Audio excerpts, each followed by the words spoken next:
One danger in making fitness or exercise too central is we have a clear statement from the Apostle Paul about the value of bodily training. And that is in 1 Timothy 4:8. That's in a context in which they had no planes, trains, and automobiles. They had no modern transportation. They didn't have the modern labor-saving devices. They didn't have screens that were constantly tempting them to stop their movement and just watch the pixels. And in that context, Paul affirms the value of bodily training. I do think in the first century, normal human movement of around 10,000 steps a day to do an occupation and move about town, that's just assumed. So bodily training then that's an extra. That's like somebody who's doing more than just normal human movement. And Paul concedes that's of some value. But he says some.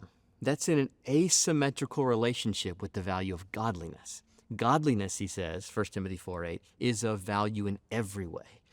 And so if we make bodily training, not just exercise, but the training too central in our lives are out of balance.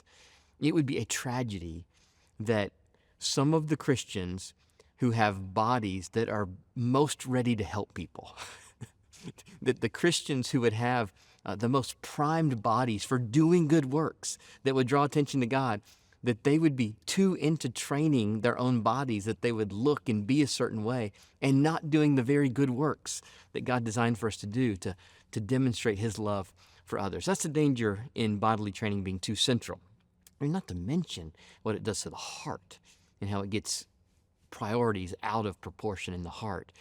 As far as treating bodily training as too irrelevant, the danger there would be, are you living a subhuman life in some ways? Are you a shell of what you could be in the engagement of your Christian mind or in the kind of emotions you would feel, sanctified emotions as a Christian, or even your willingness and ability to get up and take initiative to meet the needs of others? If our lives have become subconscious calculations about how to move as little as possible, our ability to do good works in the name of Jesus will be significantly hindered.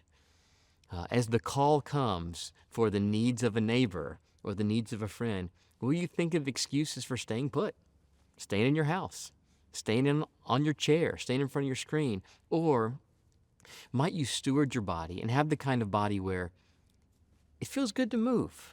It maybe is even effortless to get up, do something that would help a family member, a neighbor, a friend. Take some initiative to do good in the world for the good of others and carry out God's call for love.